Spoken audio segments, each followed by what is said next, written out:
Hello and welcome to another video by Rick Miracle, me, in my series Freemasonry and Satanism. This video will be a continuation of this book, Morals and Dogma by Albert Pike. Notice that symbol, the double-headed bird, the crown, the sun's rays, the triangle,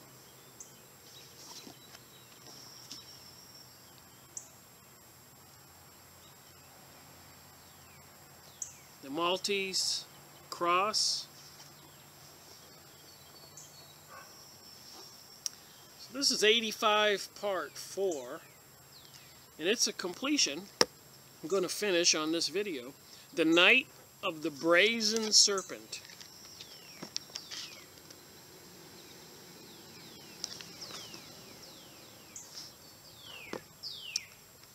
It's been an interesting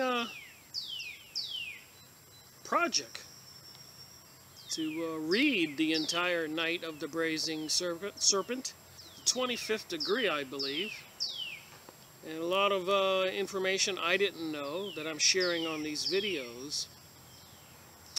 Then we left off talking about the crux asanta was a cross, I'm reading here on page 502, with a coiled serpent above it, and it is perhaps the most common of all emblems of the Egyptian monuments.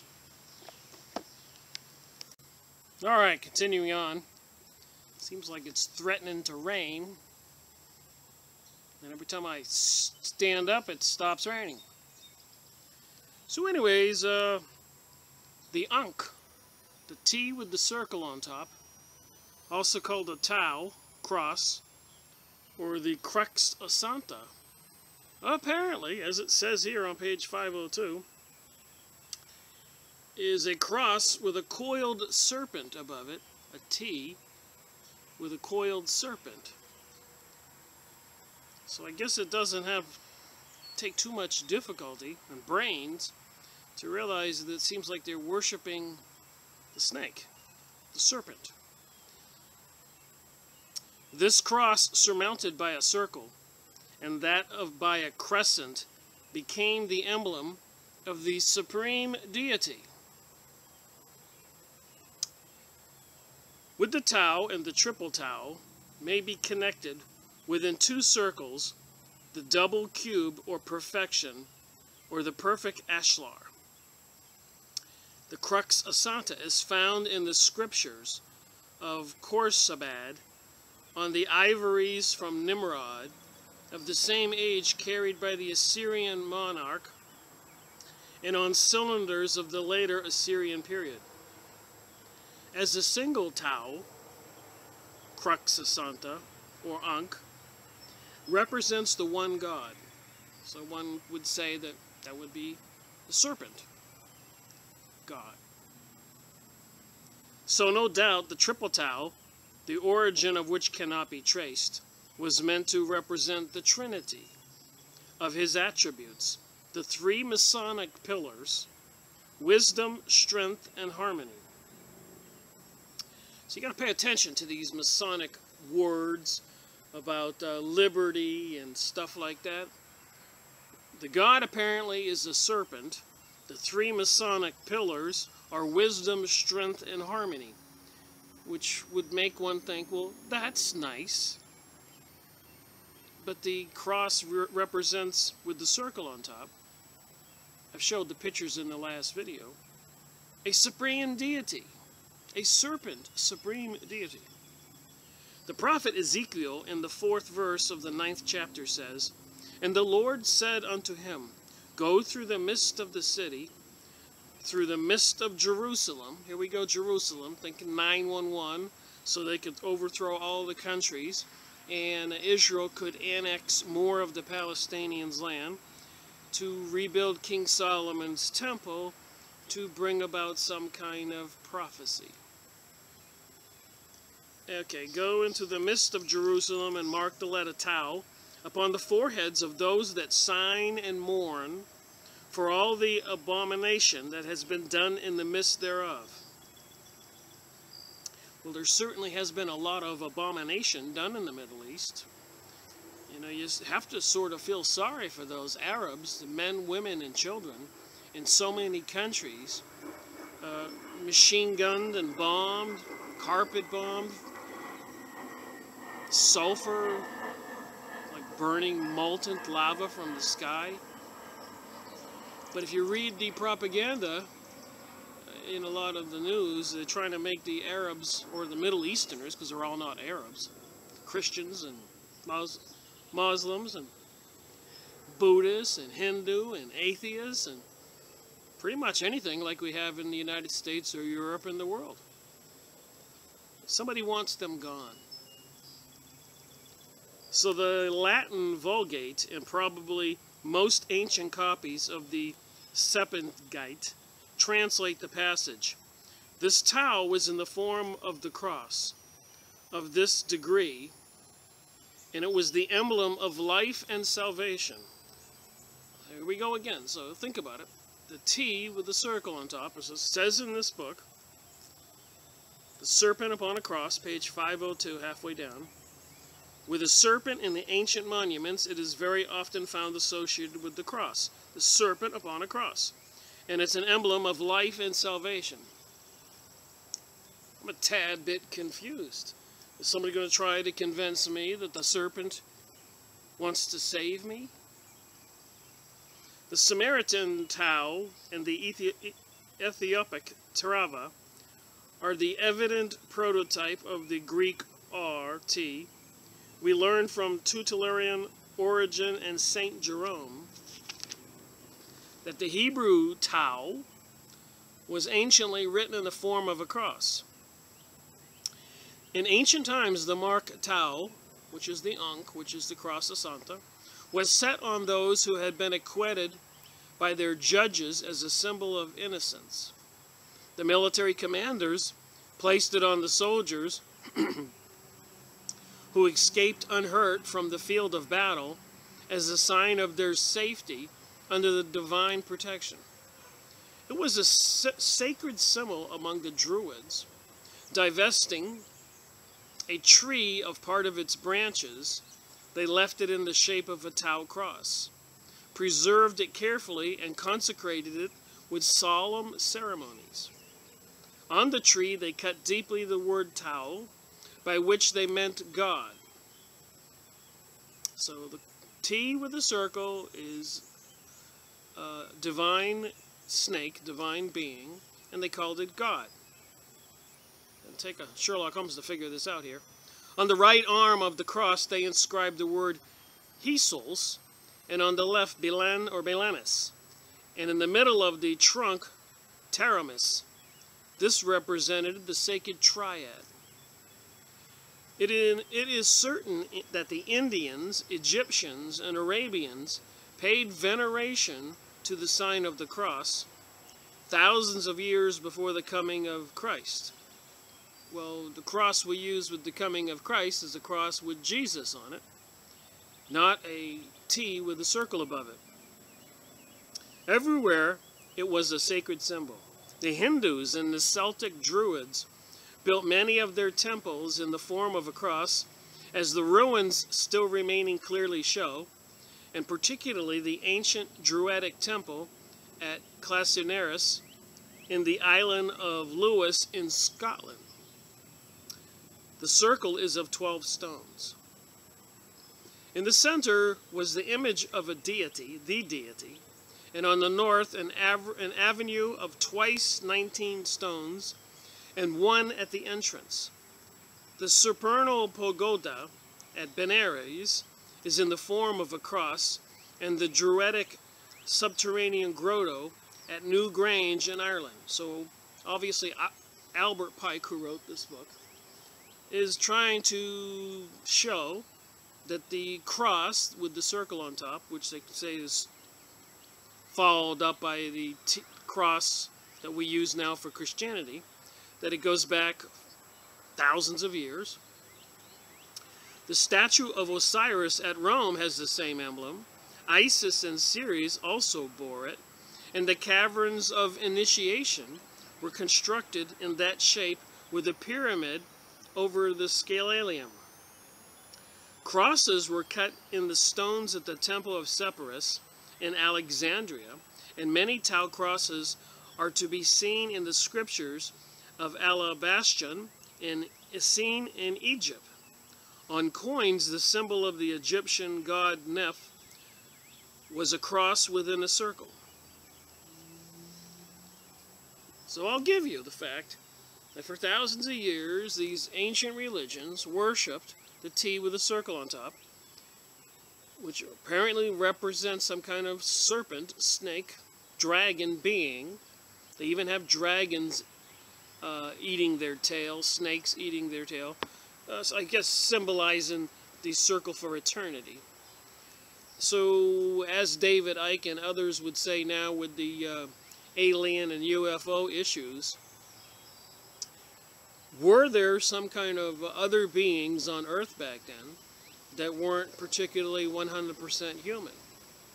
Were there reptilians on Earth? And apparently, according to the hieroglyphics, all those symbols and images etched in stone, there appears that there were snake, reptilian, dragon-like beings. It is a major symbol for China and in India, American Indians, and so forth, the world, over the world.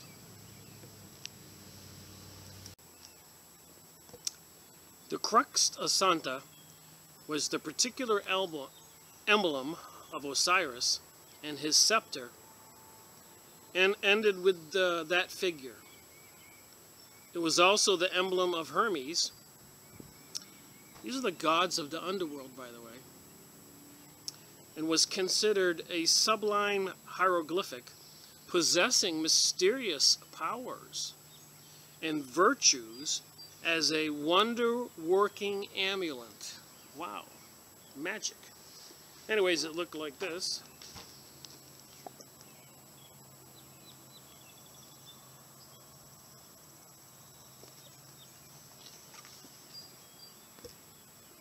Wonder-working amulet, possessing mysterious powers and virtues. This is what they teach the Freemasons, and they're not allowed to divulge this information under threat of death back then. Oh my. The sacred tau occurs in the hands of mummy-shaped figures between the forelegs of a row of sphinxes in the great avenue leading to Luxor or Karnak.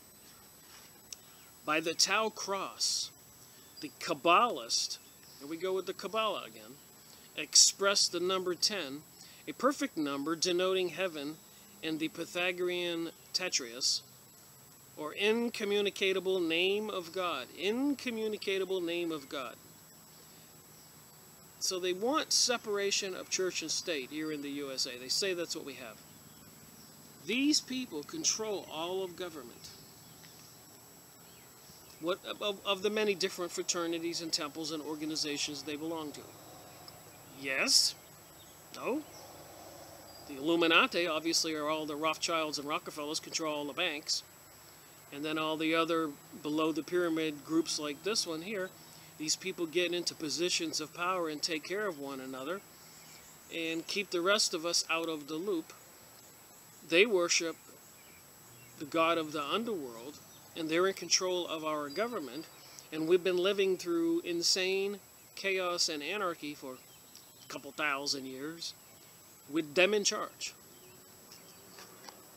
I think they've had their chance and need to be taken out of the loop and put the Christians or other people in charge.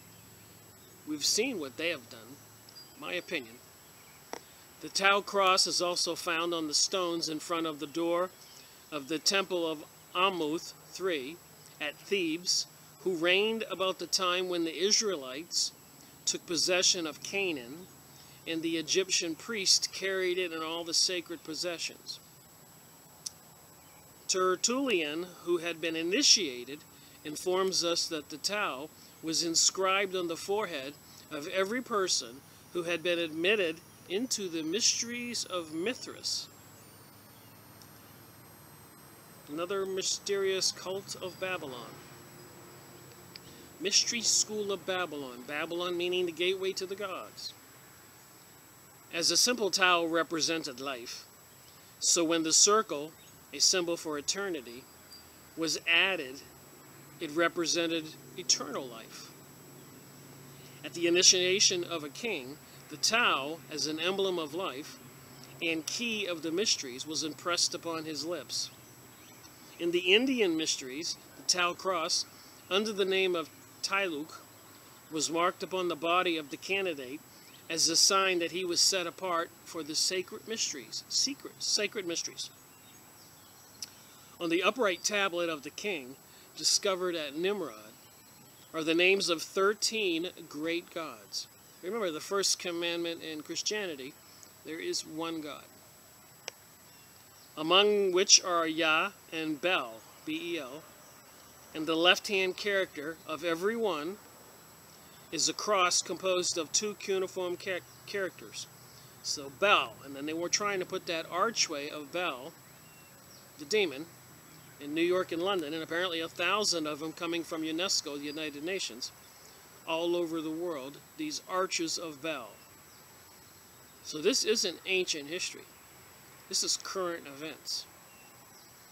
The cross appears upon the ancient Phoenician medal found in the ruins of Sittim, on the very ancient Buddhist obelisk near Ferns in Ross-shire, and on the Buddhist round towers in Ireland, and upon the splendid obelisk of the same area at Forleys in Scotland.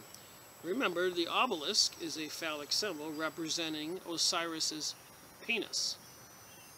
Phallic worship. And then we have these insane things going on in the world right now with transgenderism, homosexuality, pansexualism, that you can have sex with anything and anybody. And apparently, I printed out a couple documents today, there are organizations trying to say that pedophilia is people were just born that way, and we shouldn't demonize people who are into pedophilia, sex with children. How far is this snake worship going to go? Upon the facade of a temple at Calabesh in Nubia are 3 royal figures, each holding the Crux Ascenta. Like the subterranean Mithric temple at Newgrange in Scotland, the pagodas at Bernard's and Marthera were all in the form of a cross. Magnificent Buddhist crosses were erected and are still standing at the Clonamesinos, Fingals, Calculian in Ireland. Wherever the monuments of Buddhism are found in India, Ceylon and Ireland, we find the cross, for Buddha, or Bo, was representative to have been crucified. All the planets known to the ancients were distinguished by the mystic cross, in conjunction with the solar or lunar symbols, Saturn by a cross over a crescent, Jupiter by a cross over under a crescent, Mars by a cross resting obliquely in a circle, Venus by a cross under a circle, Mercury by a cross surmounted by a circle and that of a crescent. Page 506. The solstices, Cancer and Capricorn, the 2 gates of heaven, are the 2 pillars of Hercules, beyond which he, the sun, Hercules was the sun god, never journeyed, and they still appear in our lodges as the 2 great columns, Jachin and Bose, and also of the 2 parallel lines that bound the circle with a point in the center, emblem of the sun between the 2 tropics of Cancer and Capricorn. So this is in the Freemasons' lodges. The blazing star in our lodges, we have already said, represents Sirius, Anubis, or Mercury, guardian and guide of souls. So does anybody believe that these Freemasonic people are not into some kind of gods? And if you're into all these kinds of gods, would you call that a religion? And they are in control of the states and the cities and towns and all this other stuff. It is this particular religion controlling our world. I'm repeating myself, I know. The blazing star or glory in the center refers to that of the grand luminary, the sun, the grand luminary, the sun, which enlightens the earth and by its genial influences dispenses blessings on mankind. The grand luminary, the sun, dispenses blessings to mankind. It is also said in those lectures to be an emblem of prudence. The word prudentia means, in its original and fullest signification, foresight, and according to the blazing star, has been regarded as an emblem of omniscience, or the all-seeing eye, which to the ancients was the sun. So the snake is the same as the sun god, and the all-seeing eye on the US dollar bill is the same thing as the sun. So we can say that this god snake-stir dragon is the all-seeing eye, which also represents Horus, which is represented by the man with a bird's head on the hieroglyphics in Egypt. Even the dagger of the Eli of 9 that was used in the mysteries of Mithras, which with its black blade and hilt white, was the emblem of the two principles of light and darkness. Isis, the same as Seers, was, as we learn from Estranihanes, the constellation Virgo, represented by a woman holding an ear of wheat.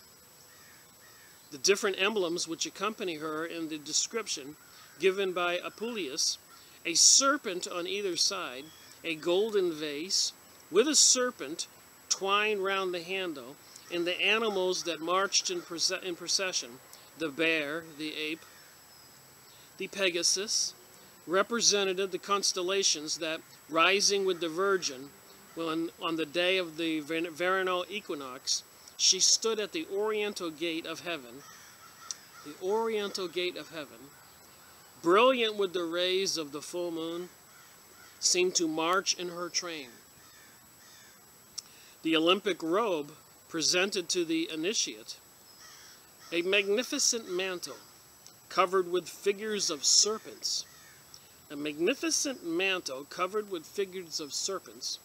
and animals under which there were 12 other sacred robes, wherewith he was clothed in the sanctuary, alluded to the starry heaven and the 12 signs, while the 7 preparatory immersions in the sea alluded to the 7 spheres, through which the soul plunged to arrive here below and take up its abode in a body. That sounds like the stuff we were reading about in the Secret Doctrine. The celestial virgin during the last 3 centuries that preceded the Christian era occupied the horoscope or oriental point and the gate of heaven through which the sun and moon ascended above the horizon at the 2 equinoxes.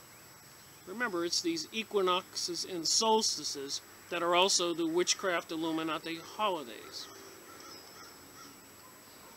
One in particular is December 21st, and then 3 days later Jesus was born on December 25th.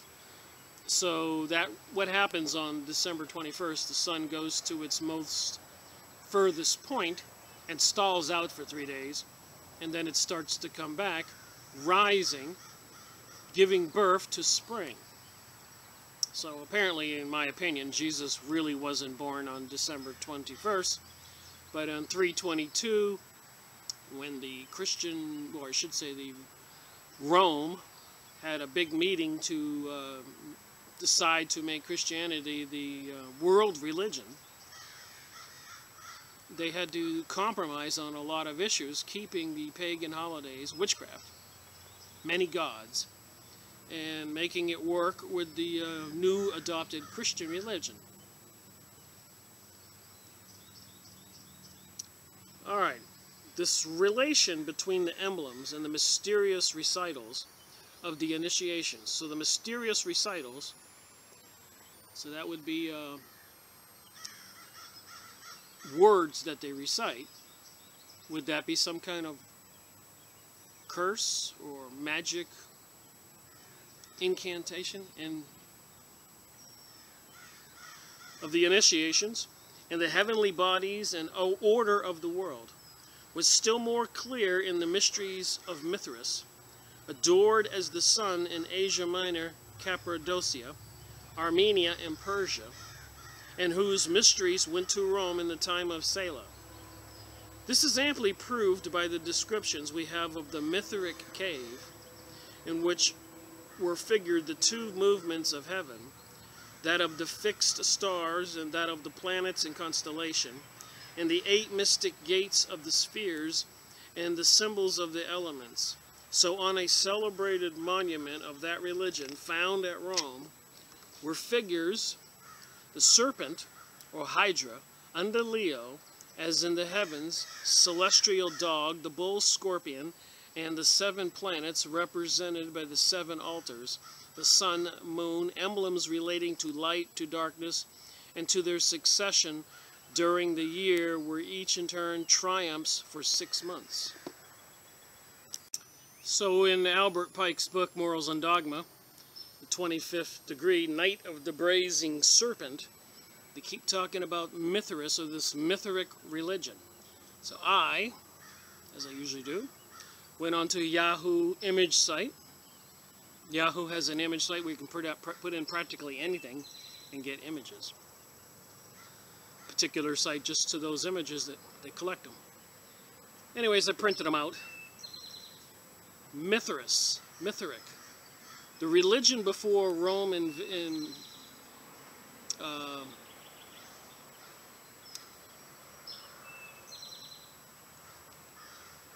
embraced Christianity, because it was losing power because of the expanding people who believed in Jesus.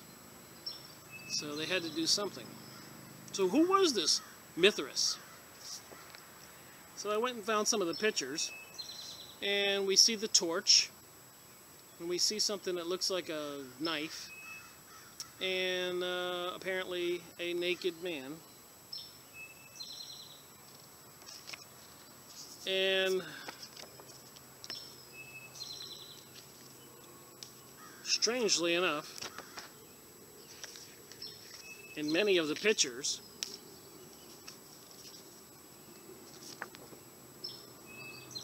this Mithric giant man, see how the little man there?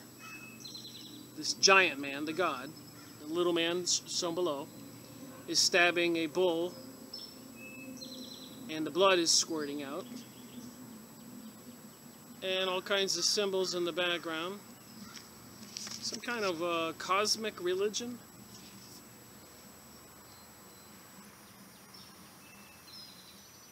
And a Mary dies, Natalis, Solus, Invictus to all. So I guess it's a little joke here, with the little rat ready to kill the bull, celebrating some Mithric holiday, killing the bull. So all kinds of monuments. Notice the one here that looks like a Statue of Liberty. You think that's a coincidence? And the dog is licking the blood, and the snake is trying to get some of the blood.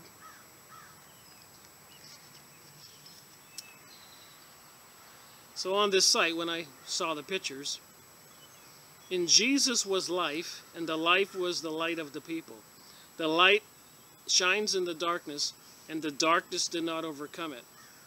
Artists often picture Jesus with a halo of light. I am the light of the world. Whoever follows me will never walk in darkness, but will have the light of life. John 8-2. Was that the Mithric website? There's a close-up of the dog and the snake trying to get the blood from the stabbed bull. Another depiction of Mithras with the torch and the thing in his hand. And apparently all over Europe and places there are these images.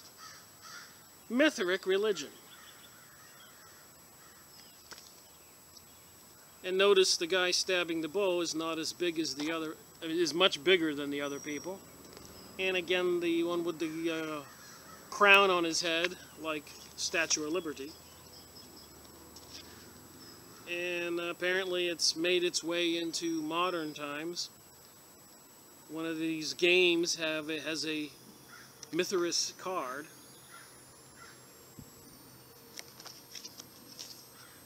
Here's a female with a sword and some kind of ancient writing at the Mithras site. And here's apparently the god.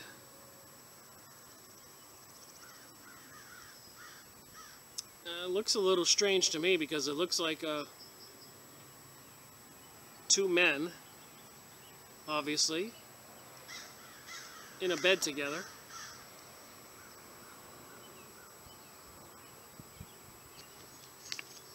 Might explain a few things. One of their religious ritual prayer sites, whatever they do. More ancient monuments.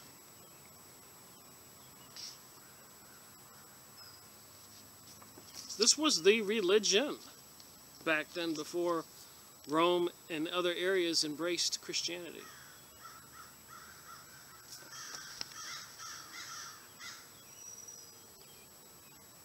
Another ancient monument. So you can go to the Yahoo image site and put in Mithras. And when you see these pictures, here's one of the historic ancient sites. You will see these images and also a link that what website they came from for an explanation. But apparently it has something to do with cosmology. You can see the stars in the background. And the smaller people, so they're giants, the snake.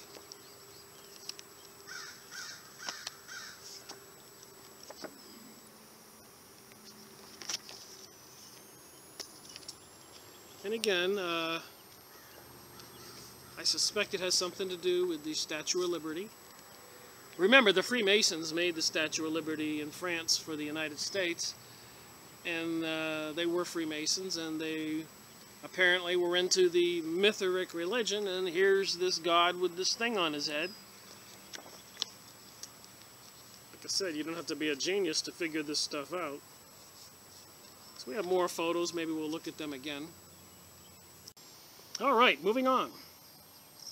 The glorious images of divinity which formed Jehovah's host, were the divine dynasty, or the real theocracy, which governed the early world, and the men of the golden age, whose looks held commerce with the skies, and who watched the radiant rulers bringing winter and summer to the mortals, might be said with poetic truth, to live in immediate communication with heaven.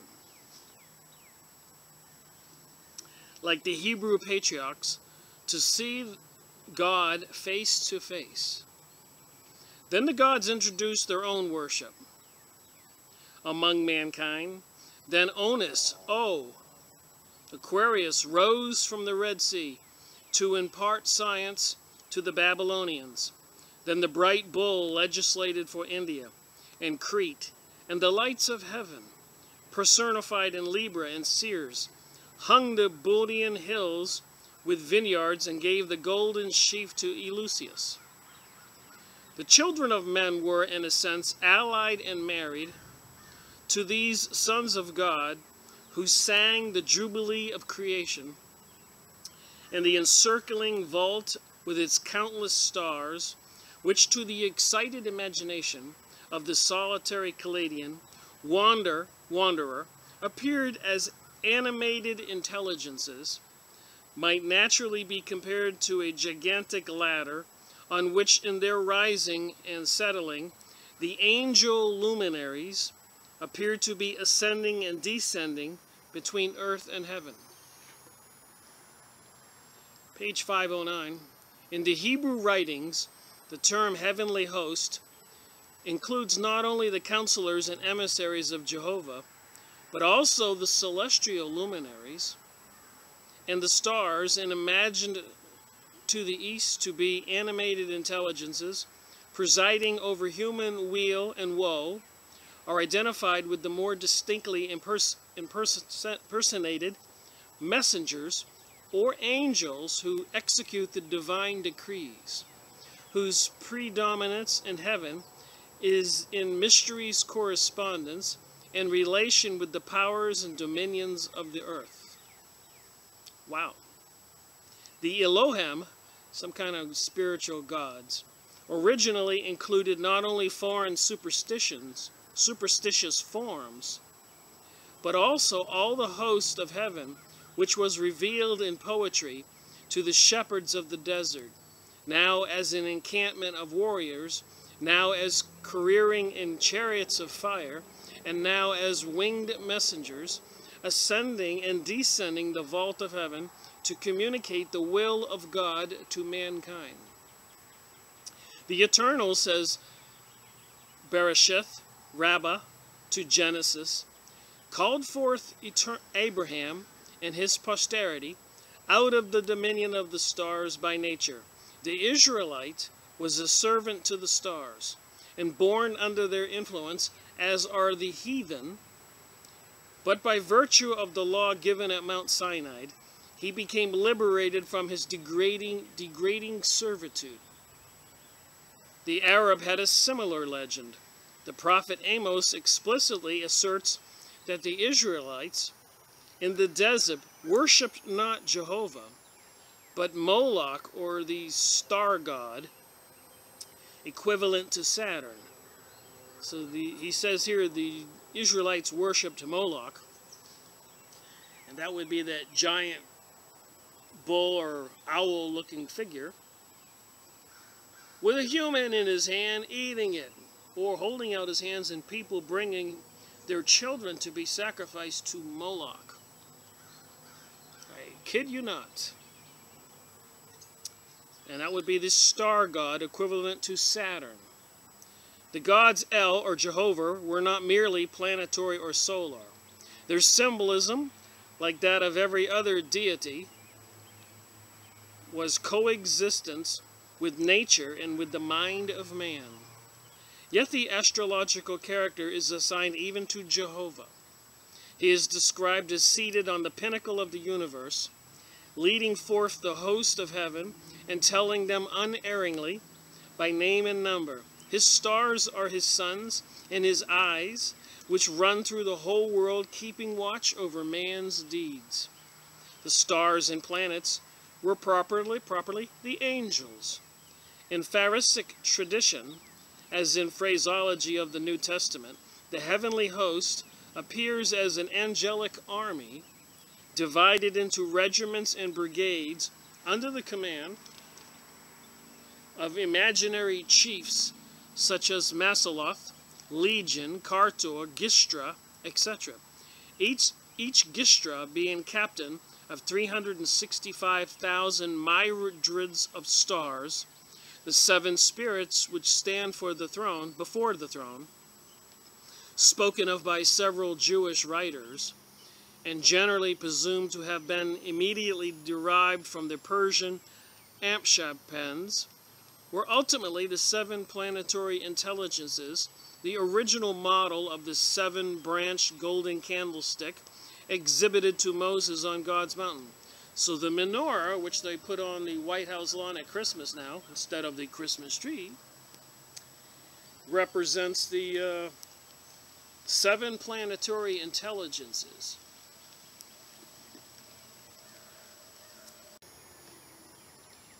The heavens were spoken of as holding a predominance over earth, as governing it by signs and ordinances, and as containing the elements of that astrological wisdom, more especially cultivated by the Babylonians and Egyptians.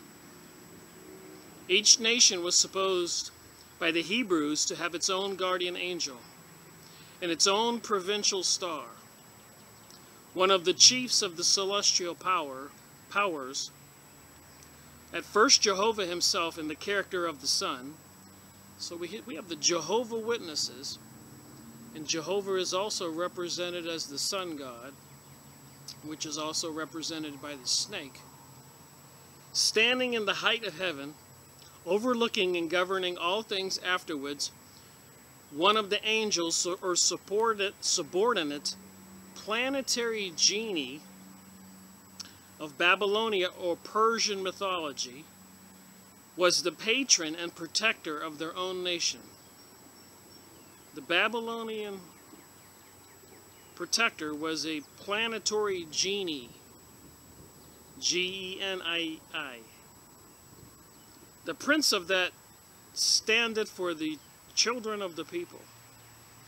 The discords of earth were accompanied by the warfare in the sky, and no people underwent a visitation of the Almighty without a corresponding chastisement being inflicted on the tutelary angel.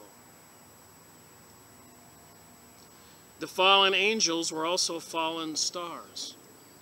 In the first allusion to a feud among the spiritual powers in the early Hebrew mythology, where Rabhad and his confederates were defeated like the Titans in the battle against the gods, seems to identify the rebellious spirits as part of the visible heavens, where the high ones on high are punished or chained as a single proof of God's power and justice. God, it is said, stirs the sea with his might, and by his understanding he smote the Rahab. His breath clears the face of heaven. His hands pierce the crooked serpent. God withdraws not his anger. Beneath him bow the confederates of Rahab. Rahab always means a sea monster. Probably some legend, monstrous dragon. There we go with the reptilian again.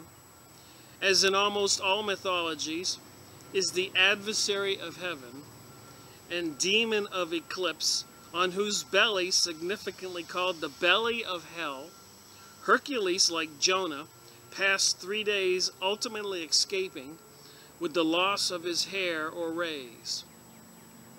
Chelsea, the rebellious giant Orion, represented in Jove as riveted to the sky, when compared to Nemesis, or Nimrod, the mythical founder of Neverith, the city of fish, and a mighty hunter who slew lions and panthers before the Lord. So here you are getting your 25th degree as a Freemason, the Knight of the Brazen Serpent. And these are the people who control lots of stuff all over the world. You can't be a politician unless you're a Mason. The first two political parties, according to John Quincy Adams, President of the United States, was the Masonic Party and the Anti-Masonic Party. And generally speaking, the Anti-Masonic Party were the Christian Catholics. So the Christian Catholics back then were in cahoots, well, in confrontation, not cahoots, with the Masonic types, and apparently the Masonic types, as we're reading here, worship the Tau, Ankh, as a symbol, the Santa Crusta, which is a T with a circle on top representing a serpent snake. And in the Bible we know it was a snake in the garden that told Eve she could eat of the tree of wisdom, the apple, knowledge, tree of knowledge. And Eve said, no, God said don't eat of that. And the devil told her, the snake, that don't worry, that God wasn't telling her the truth, she would be great, fine. So then God walks into the garden, if you don't know the story, and says, Adam, Eve, where are you? And they're hiding in the bushes because they're naked. And God says, well, who told you were naked? Did you eat of the tree of knowledge? So as punishment, Satan was turned into a snake to always crawl on his belly, per the Bible here. And Adam and Eve were cast out of the Garden of Eden, and the cherubim, the beings look like humans with wings, were put at the entrance of the Garden of Eden so that Adam and Eve couldn't get back in and eat of the tree of life. So there's two trees. The tree of knowledge, the tree of life. Hence they would live forever. Just a short version of the story. It's in the Bible. I beheld, says Pseudo Enoch, 7 stars like great blazing mountains, and like spirits entreating me. And the angels said, this place, until the consummation of heaven and earth, will be the prison of the stars and the host of heaven. These are the stars which overstepped God's command before their time arrived, and came not at their proper season. Therefore was he offended with them, and bound them until the time of the consummation of their crimes in the secret year. So is there a secret year, a secret time, when everything is going to end? And again, these 7 stars that are those which have transgressed the commandment of the Most High God, which are here bound until the number of the days of their crimes be completed. The Jewish and the early Christian writers looked on the worship of the sun and the elements with comparative indulgences.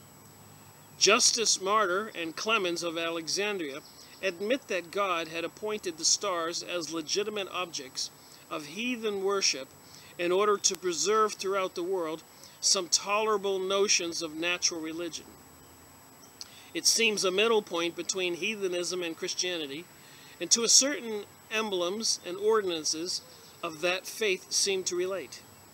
The advent of Christ was announced by the star from the east, and his nativity was celebrated on the shortest day of the Julian calendar, the day in the physical ceremonies of Persia and Egypt.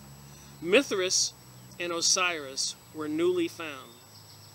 It was then that the acclamations of the host of heaven, the unfailing attendance of the sun, surrounded, as the spring dawn of creation, the cradle of his birthplace, and that of the words of Neglius, a star which light inexpressible, shine forth in the heavens, to destroy the power of magic and the bonds of wickedness.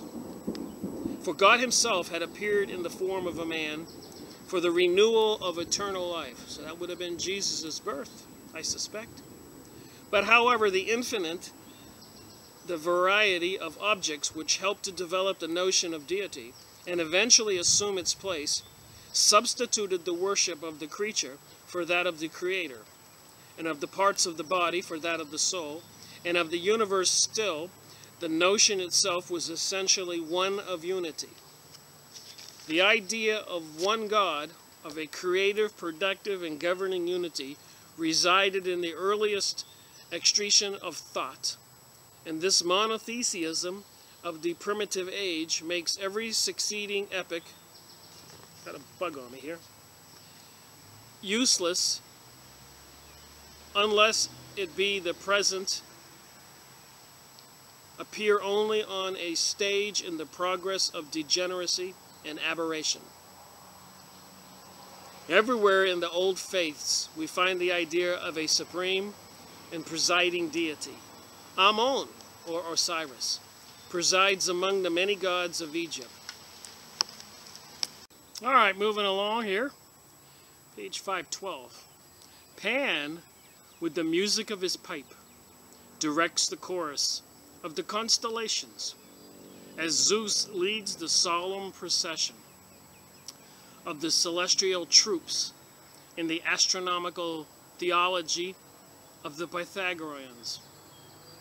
Amidst an infinite diversity of opinions on all other subjects, says Maximus Tyrannius, the whole world is unanimous in the belief of one only Almighty King and Father of all. There is always a sovereign power, a Zeus, a Dice, Mahadeva, Dava, I'm pronouncing these names wrong, to whom belongs the maintenance of the order of the universe. Among the thousands of gods of India, the doctrine of divine unity is never lost sight of. And the ethereal Jove, worshipped by the Persian in an age long before Xenophon's, or Anaxagoras, appears as supremely comprehensive and independent of planetary or elemental subdivisions as the vast one or great soul of the Vedas. So people don't think all this stuff's about religion. The New Age. They want to destroy Christianity. Why? And apparently, they think decency and morals inhibits their freedom. They want liberty from that. Like the big billboards, freedom from religion. There's a group called Freedom from Religion, trying to pass laws and make it illegal for anybody to talk about Jesus. But they're going to talk about this other stuff, and homosexuality and transgenderism and all this other bizarre stuff. They got that one guy who just, the Christian rock star, who just came out of the closet and said he's gay. And he's got a wife and 2 kids.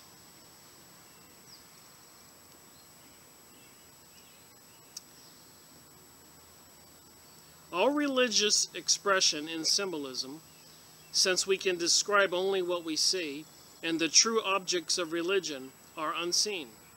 The earliest instruments of education were symbols, and they and all other religious forms differed and still differ according to external circumstances and imagery, and according to differences of knowledge and mental cultivation. To present a visible symbol to the eye of another is not to inform him of the meaning of which that symbol has to you. For the most abstract expression of deity, which language can supply, is but a sign or symbol for an object unknown, and no more truthful and adequate than the terms Osiris and Vishnu, except as being less sensuous and explicit. To say that he is a spirit is but to say that he is not matter.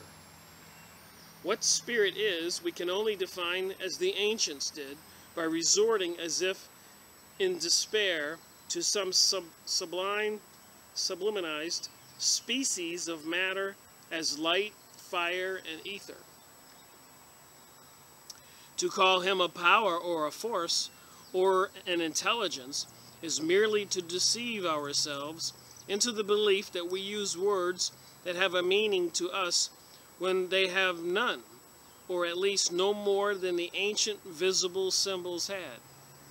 And there's that other logo or slogan I hear out there, faith no more.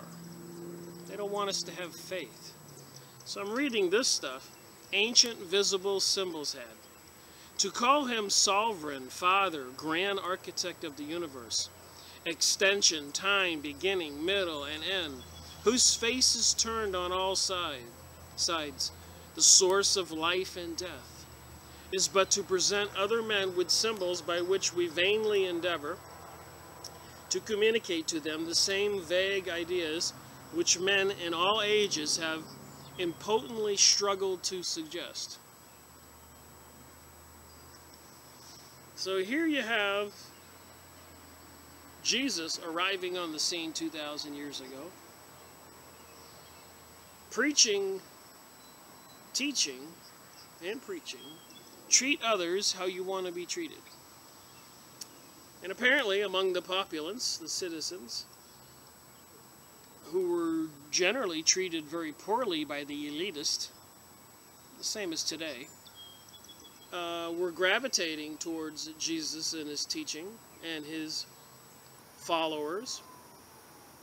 And this made the Phoenicians, Pharisees, whatever they were, the priests at King Solomon's temple, the Jews, leadership, jealous and so they had to have him crucified.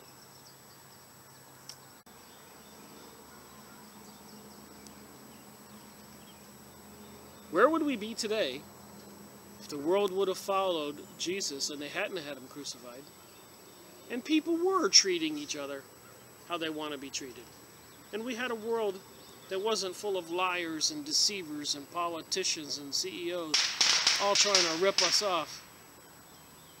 Startled there, firecrackers. All right.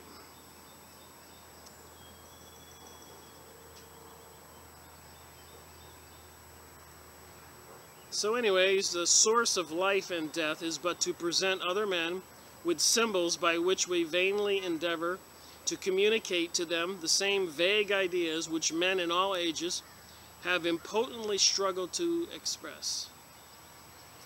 So here's the heavens, the spiritual realm, where God is, or whatever God is, sending Jesus to earth, healing people, casting out unclean spirits, demons, etc., and all kinds of other miracles, proving who he is. And what do the people do? So remember, what I think is in these books, I think a good portion of it is deception. Albert Pike got his information from some kind of master, interdimensional being, as did Helena Blavatsky and Aleister Crowley, called Hiowas, and he drew an image of what this creature looked like, and it looked like a gray alien. So it seems like we can confidently say the gray aliens are some kind of ancient beings, interdimensional, as well as the reptilians are ancient beings mentioned in the Bible, and apparently with some magical capabilities of shape-shifting. And then we have angels or cherubim and divas and other spiritual beings apparently can pop in and out of existence and have wings and look like humans.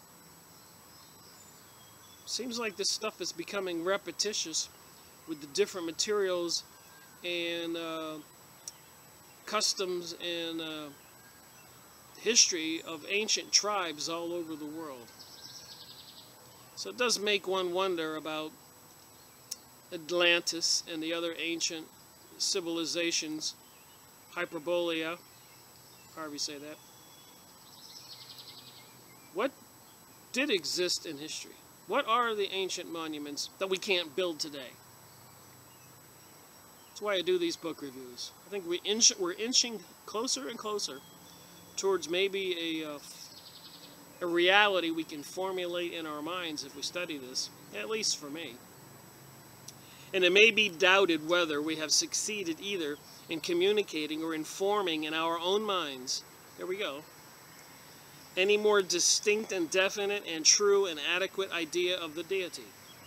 With all our metaphysical conceits and logic subtleties, than the rude ancients did, we endeavor to symbolize and so to express his attributes by the fire and light, the sun, the stars, the lotus, the scarabaeus, all of them types of what, except by types more or less significant, sufficient, could not be expressed at all.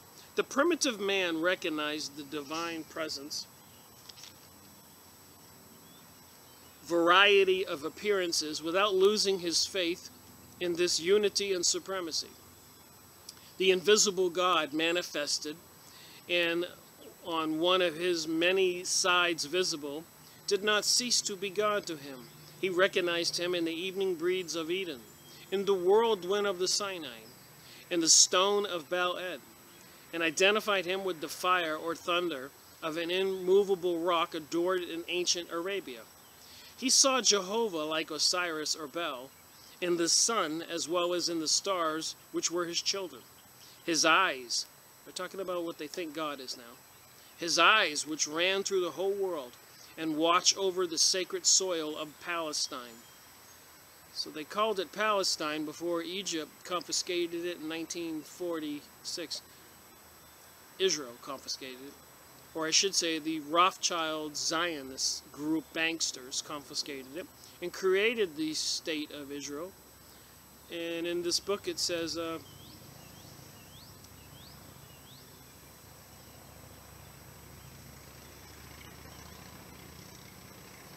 Palestine.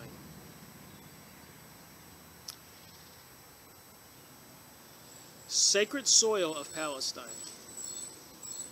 From the year's commencement to its close, he was the sacred fire of Mount Sinai and the burning bush of the Persians, those Puritans and paganism. Naturally, it followed that symbolism soon became more complicated, and all the powers of heaven were reproduced on earth until a web of fiction and allegory was woven, which the wit of man, with his limited means of explanation, will never unravel. Hebrew theism itself became involved in symbolism and image worship, to which all religions ever tend. We have already seen that the symbolism of the tabernacle, the temple, and the ark.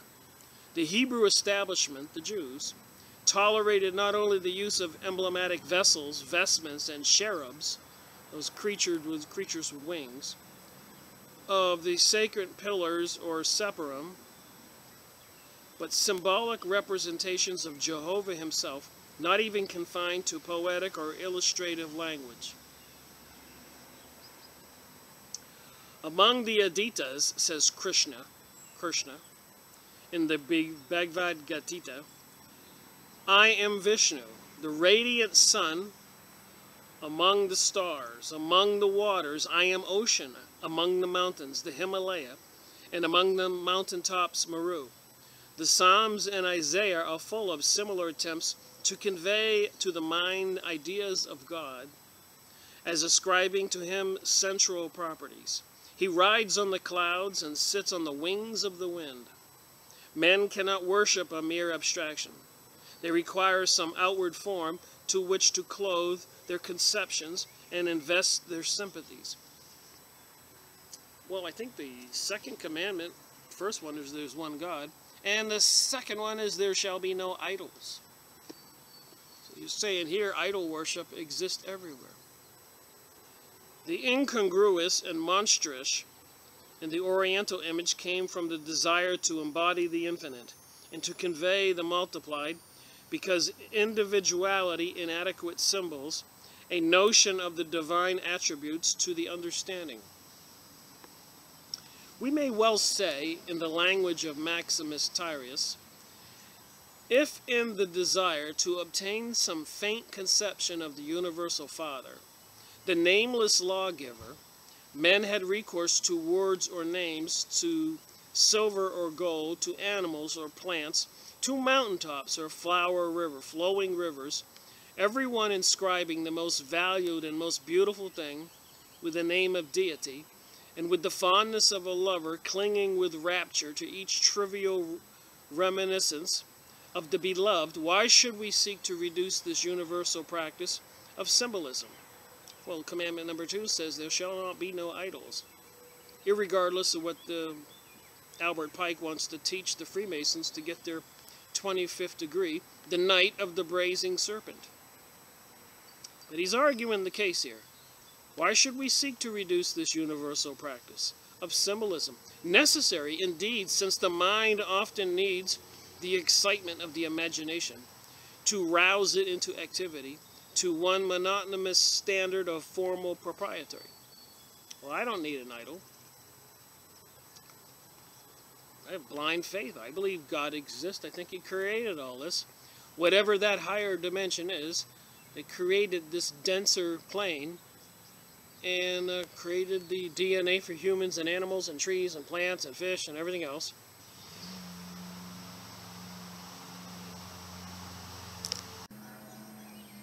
Certainly, when men regarded light and fire as something spiritual, and above all the corruptions, and exempt from all the decay of matter, when they looked upon the sun and stars and planets as composed of this finer element, and as themselves great and mysterious intelligences, infinitely superior to man,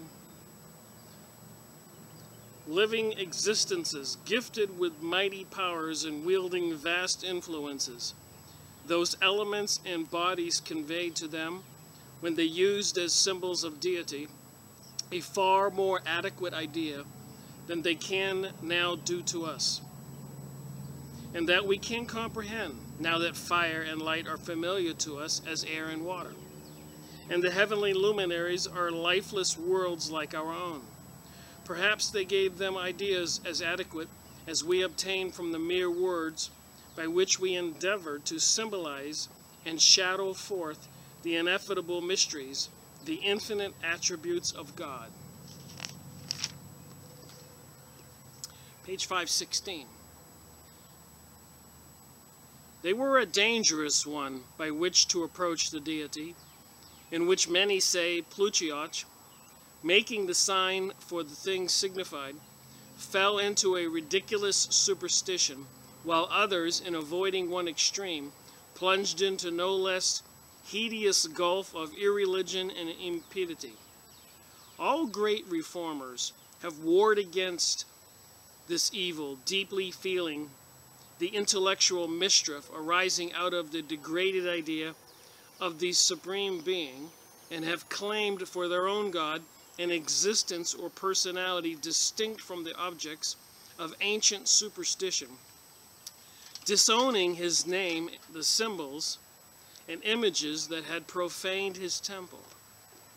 For others whose falsehood had been detected, and to replace a gross symbolism with a purer one, every man, without being aware of it, worships a conception of his own mind, for all symbolism, as well as all language, shares the subjective character of the ideas it represents. The epithets we apply to God only recall either visible or intellectual symbols to the eye or mind. Idolatry consists of confounding the symbols with the thing signified, the substitution of a material for a mental object of worship after a higher spiritualism has become possible. An ill-judged preference of an inferior or a superior symbol, an inadequate or sensual conception of the deity, in every religion and every conception of God is idolatrous. And insofar as it is imperfect, and as it substitutes a feeble and temporary idea in the shrine of the undiscoverable being, who can only be known only in part, and who can therefore be honored even in the most enlightened among his worshippers, only in proportion to their limited powers of understanding and imagining to themselves his perfections. Like the deity, like the belief in a deity, the belief in the soul's immortality is rather a natural feeling, an adjunct of self-consciousness, than a dogma belonging to any particular age or country. It gives eternity to man's nature and reconciles its seemingly anomalies and contradictions. It makes him strong in weakness and perfectible in imperfection. Makes him perfect when he's imperfect. And it alone gives an adequate object for his hopes and his energies and values and dignities to his pursuits. It is concurrent with the belief in an infinite eternal spirit, since it is chiefly through consciousness of the dignity of the mind within us that we learn to appreciate its evidence is in the universe. To fortify and as far as possible to impart this hope was the great aim of ancient wisdom, whether expressed in forms of poetry or philosophy, as it was in the mysteries and as it is of Masonry, Freemasonry.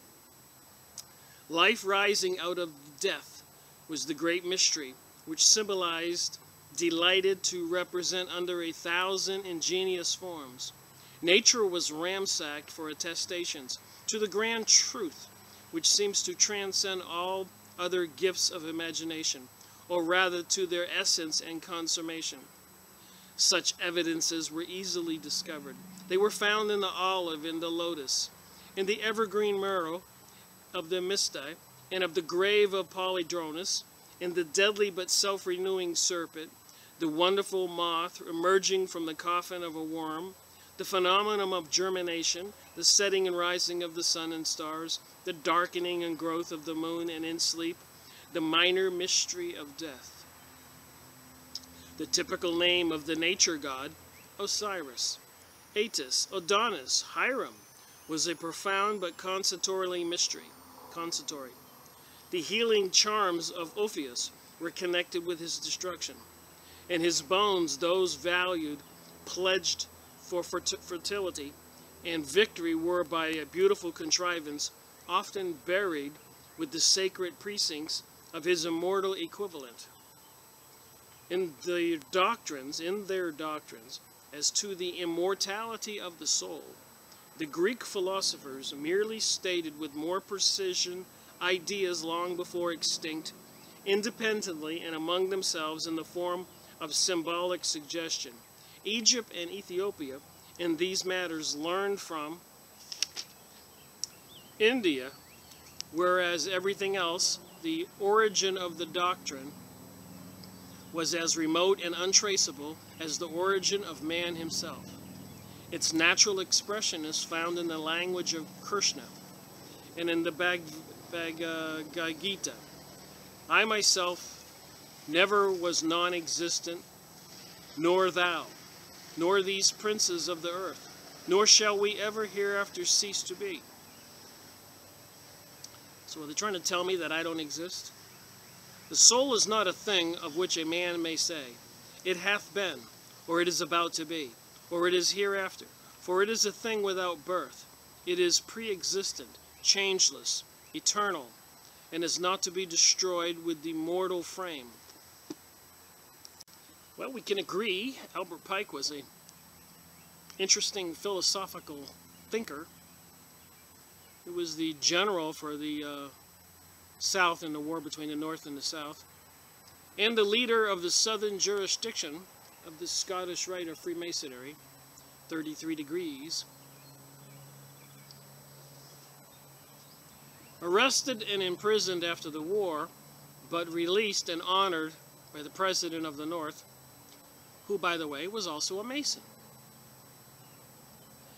The most unusual type of the Spirit's descent was suggested by the sinking of the sun and stars from the upper to the lower hemisphere. When it arrived within the portals of the proper empire of Dionysus, the god of this world, the scene of delusion and change, its individuality became clothed in a material form, and its individual bodies were compared to a garment. The world was the investiture of the universal spirit. Again, the body was compared to a vase or a urn, the soul's recipient. The world being a mighty bowl, which received the ascending deity.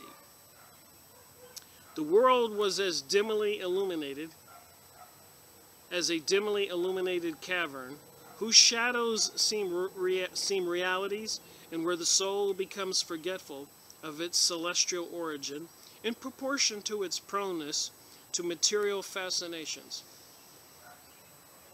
So again, they're not very up on we the people having any material fascinations. I guess that would support a communist type of thinking. And they would consider themselves divine, so they'll be the gods, and we'll all be the grateful slaves, like the Rosicrucian teaching to the adept who wants to kiss his feet, be at his feet. Just saying, it's important to understand this stuff, to know what it is. If our mortal existence be the death of the spirit, our death may be the renewal of its life. As physical bodies are exalted from earth to water, from water to air, and from air to fire, so the man may rise into the hero into the God. So here's New Age teaching telling man they can be God. In the course of nature, the soul, to recover its lost estate, must pass through a series of trials and mitigations. The scene of these trials is the grand sanctuary of initiations. Here we go. You got to be initiated. The world, their primary agents are the elements, and Dionysus, the sovereign of nature, or the sensuous world personified, is official arbiter of the mysteries and guide of the soul, which he introduces into the body and dismisses from it. He is the sun, that liberator of the elements, and his spiritual meditation was suggested by the same imagery which made the zodiac and the supposed path of the spirits in their descent, in their return, and Cancer and Capricorn, the gates through which they passed. He was not only creator of the world, but guardian, liberator, the savior of the soul. Ushered into the world amidst lightning and thunder, he became the liberator, celebrated in the mysteries of Thebes, delivering earth from the winter's chain, conducting to the nightly chorus of the stars and the celestial revolution of the year. His symbolism was the inexhaustible imagery employed to fill up the cellar devices of the zodiac. He was the vernal bull, the lion, the ram, the autumnal goat, the serpent, in short, the very deity. The resulting manifestation personified that all in the many, the varied year, life passing into innumerable forms, essentially inferior to none, yet changing with the seasons, and undergoing their periodic decay. He meditates and intercedes for man, and reconciles the universal unseen mind with the individualized spirit of which he is emphatically the perfecter. A consummation where he effects first through the vicissitudes of the elemental order, the alternate fire of summer and the showers of winter, the trials or tests of the immortal nature, and secondarily and symbolically through the mysteries. He holds not only the cup of generation, but also that of wisdom or initiation, whose influence is contrary to that of the former, causing the soul to abhor its material bonds and to long for its return. Causing the soul to abhor its material bonds and long for its return. The first was the cup of forgetfulness. The second is the urn of Aquarius, quaffed by the returning spirit as by the returning sun at the winter solstice, and emblematic of the exchange of worldly impressions for the recovered recollections of the glorious sights and enjoyments of its pre-existence. Water nourishes and purifies, and the urn from it flows was through worthy to be a symbol of deity. As of the Osiris Canobus, who with living water irrigated the soul of Egypt, and also an emblem of hope that should cheer the dwellings of the dead. The second birth of Dionysus, like the rising of Osiris, or Ats, from the dead and rising from the Kurum, is a type of spiritual regeneration for man, of man. Psyche, the soul, like Anodyne, had two lovers, an earthly and an immortal one. Almost finished with this. Thus the scientific theories of the ancients, expounded in the mysteries as to the origin of the soul, its descent, its sojourn here below, and its return, were not a mere barren contemplation of the nature of the world and of the intellectual beings existing there.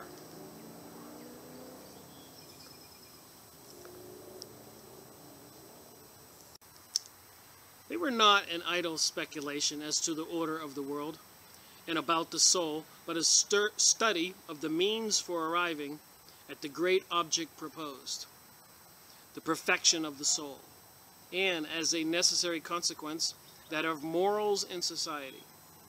This earth, to them, was not the soul's home, but its place of exile. So they're saying here, we're in these souls, these bodies, and we're in exile. Heaven was its home, and there was its birthplace. To it ought incessantly to turn its eyes. Man was not a terrestrial plant. His roots were in heaven. The soul has lost its wings, clogged by the viscosity of matter. It would recover them when it extricated itself from matter and commenced its upward flight. The mysteries taught men how to enfeeble the action of matter on the soul and to restore to the latter its natural dominion. And lest the stains so contracted should continue after death, lustrations were used, fastings, expiations, macerations, continence, and above all, initiation. Many of these practices were at first merely symbolic, material signs indicating the moral purity required for the initiates, but they afterwards came to be regarded as the actual production causes of that purity. The effect of initiation was meant to be the same as that of philosophy, to purify the soul of its passions, to weaken the empire of the body over the divine portion of men, and to give him below a happiness anticipatory of the felicity to be one day enjoined by him, and of the future vision by him of the divine beings.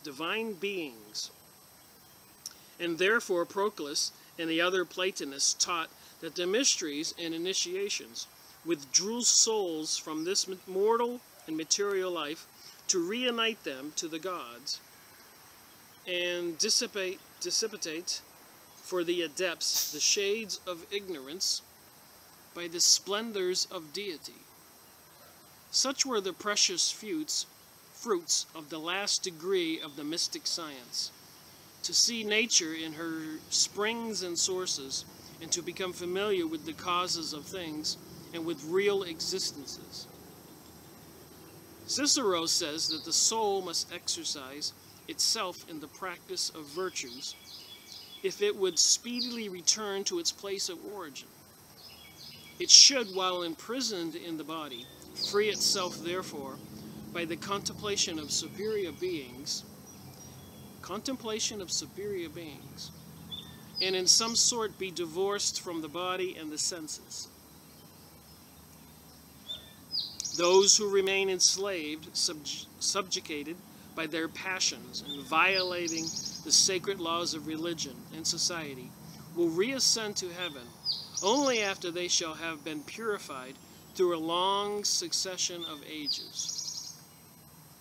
The initiate was required to emancipate himself from his passions and to free himself from the hindrances of the senses and of matter, in order that he might rise to the contemplation of the deity, of that incorporeal and unchanging light in which live and subsist the causes of created natures. Sounds like the Rosicrucian material. We must, says Prophecy, flee from everything sensual, that the soul may with ease reunite itself with God and live happily with him. This is the great work of initiation, says Heraclius, to recall the soul to what it truly good and beautiful, and make it familiar therewith, and they its own, to deliver it from the pains and ills it endures here below, enchained in matter and in a dark prison. So I guess they call earth here below, and enchained in matter in dark prison. To facilitate its return to the celestial splendors, and to establish it to the fortunate isles by restoring it to the first estate. Thereby, when the hour of death arrives, the soul, freed of its mortal garmenting, which it leaves behind as a legacy to earth, will rise buoyantly to its home among the stars, there to retake its ancient condition, approach towards the divine nature as far as man may do. Plutarch compares Isis to knowledge and Typhon to ignorance, obscuring the light of the sacred doctrine whose blaze lights the soul of the initiate. Remember, you got to study this stuff to get your 25th degree. No gift of the gods he holds is so precious as the knowledge of truth, and that of the nature of the gods, so far as our limited capacities allow us to rise towards them. The Valentinians termed initiation light. The initiate, says Palacius, becomes an epot when admitted to see the divine lights.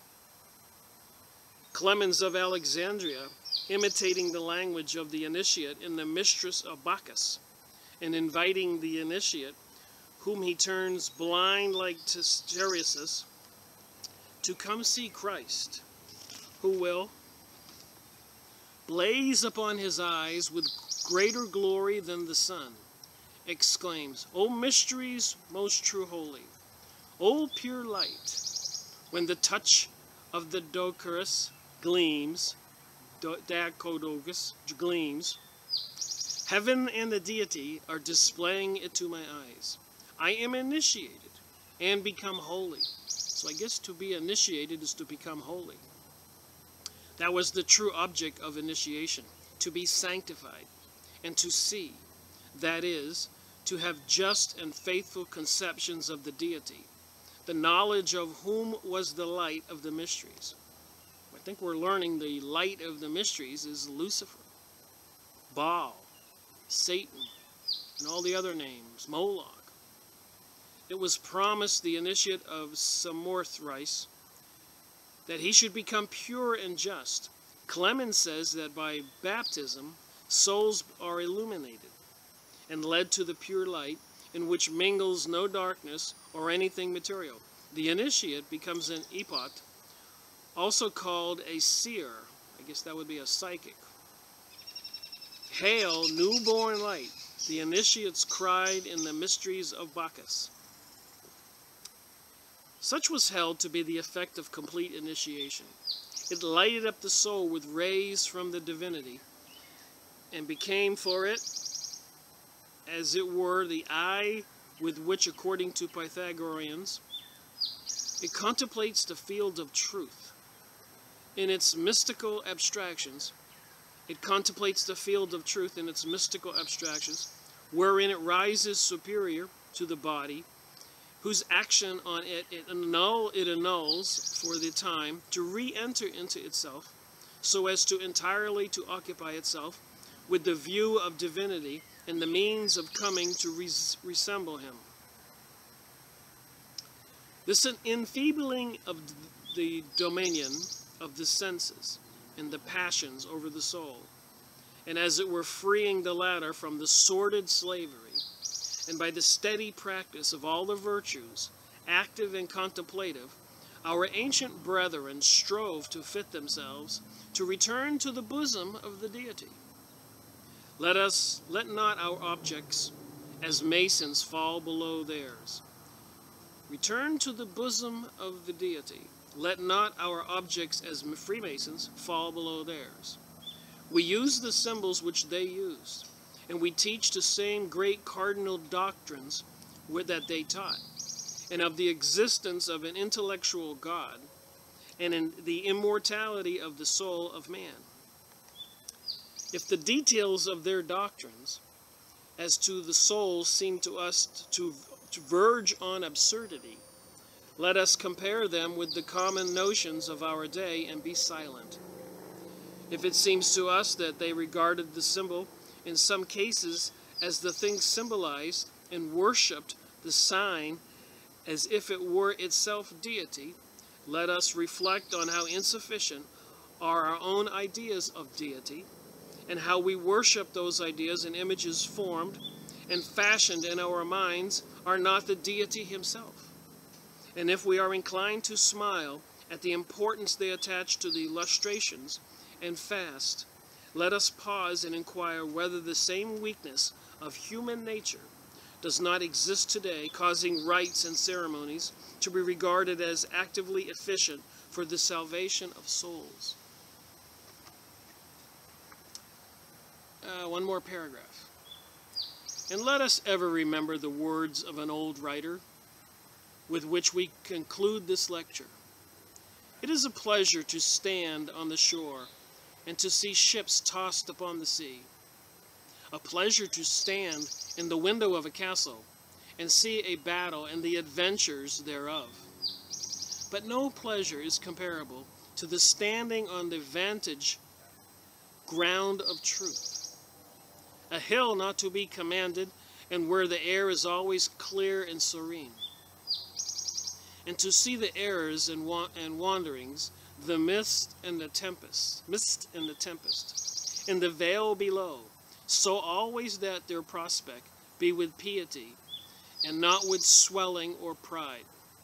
Certainly it is heaven upon earth to have a man's mind move in charity, rest in providence, and turn upon the poles of truth. Well, that's what you study to get the 25th degree, called the Knight of the Brazen Serpent. So I'll have to pick another degree to go over, and this one here took 4 times 2 hours. It took me 8 hours to do that one degree. But it gives us a snapshot into this mystery school of Babylon, the religion of cosmology, zodiac, the ancient gods of Mithras, Osiris, and all these other names in this book. And with the future videos that I do and books I go over, all this stuff will seem like it has a common denominator. Whether it's Rosicrucian, Illuminati, the Initiates, Freemasons, York Rite, Scottish Rite, witchcraft, Zionism, Jesuits, all these people know something more about reality, control our reality, and don't want us to know what they know. Why is that? Thank you for watching my video. Rick Miracle reporting.